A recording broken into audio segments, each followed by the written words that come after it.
Hello students, myself Harsh Vodria, physics lecturer. So today in this video we'll discuss about the relation between current and drift velocity. In the previous video we had studied about drift velocity of electron, how drift velocity and drift speed of electron are different, why the drift velocity of electron is less than the drift speed of the electron, right? So today we'll learn about the relation between current and drift velocity, right? So this is a conductor having a cross section area A and a length D, or you can say length L, right? Okay, suppose I am applying an electric field, or I am connecting the conductor with the battery. So electric field will be from plus to minus, so electric field will be in this direction. Okay, because of this electric field we had a discussion that this electrons will experience a force minus E into E in the direction opposite to the electric field, right? So this electrons will be moving with their drift velocity in the direction opposite to the electric field. Suppose that there are n number of electrons per meter cube, right? So that means n represents the number of electron in 1 meter cube, right? Suppose the electrons which are moving with a speed v of d, that is with their drift velocity, crosses a length L in time interval of delta t. These electrons which are moving in the direction opposite to electric field, they are crossing the path, the length L in a time interval delta t, right? So the volume through which the electron have passed will be, so volume of the electrons or volume of the cross section is area into length, right? Area into length. Area A represents the cross section area, and the length which electron has crossed, length can be written as velocity into time. So I'll repeat this.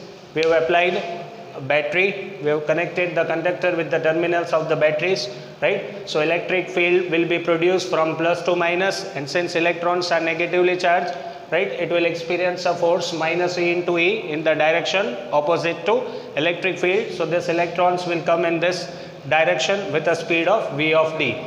Let us say that there are n number of electrons per meter cube, that is in a cross section of, in a volume of 1 meter cube, there are n electrons. So the volume covered by the electron in a time interval delta t, suppose the electrons have entered this cross section in time t1 and will be entering in this cross section at any time t2. So the time taken by the electron to cross this much part of the conductor is, say, delta t. So the volume through which the electrons have crossed will be equals to, volume is also area into length, right? Instead of length we can write it as velocity into time, right? Okay, now there are n number of electrons in a volume of 1 meter cube. There are n number of electrons in 1 meter cube. So the total volume is A Vd delta t. For that, let us say that there are n number of electrons, right? See, this n represents the number of electrons for volume 1 meter cube. In 1 meter cube volume, there are small n number of electrons. So in a volume A Vd delta t, the number of electrons is, say, capital N. Therefore, capital N is equals to N A Vd delta t. So these are the number of electrons which have covered this much of volume in a time interval of delta t, right? Okay, now law of quantization which we have studied in electric charge and electric field, Q is equals to Ne, right? So the charge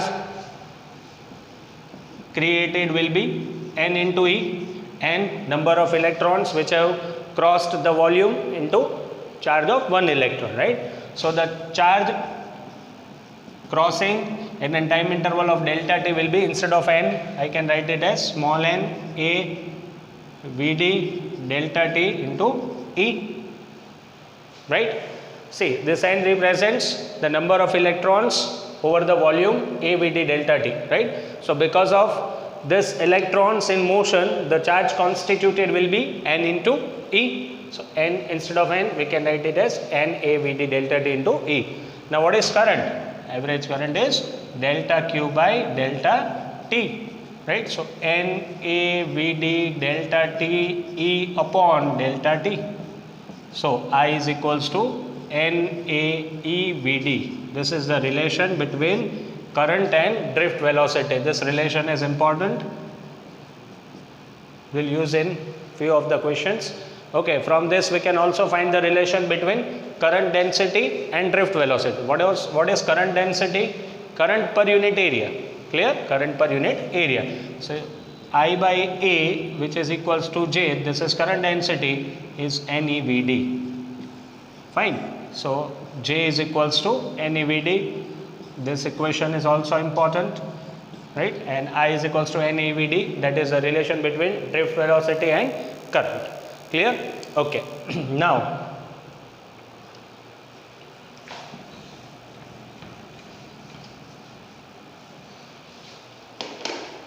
we had seen in the previous video that V of D is equals to E of E into time along with the negative sign. Clear? So instead of Vd, I can write it as J is equals to Ne into minus EE upon Me into tau. So J is equals to Ne square electric field tau upon Me. Right? Ignoring the minus sign. Now also J is equals to sigma E. This is known as Ohm's law in point form, right, where sigma represents the conductivity, right? So sigma E equals to Ne square E tau upon Me. This E and this E can be cancelled. Now what is resistivity? 1 upon conductivity, right? So I can write it as resistivity rho is equals to Me upon Ne square tau. That is, resistivity is inversely proportional to relaxation time. This is an important relation, can be asked as 1 mark question. For metal, if relaxation time decreases, that means resistivity increases. This is very clear. Relaxation time will decrease, that means the rate of collision had increased, and I have explained in the previous video that when rate of collision increases, that means resistivity will increase, right? So this is also an important thing. Note down this point and this formula. Now we had discussed all about drift velocity, relation between current and current density. Now based on this two topic, let us cover 2-3 sums, so we'll get more idea about the topic. Clear? So in next video we will discuss the sums based on current density and drift velocity.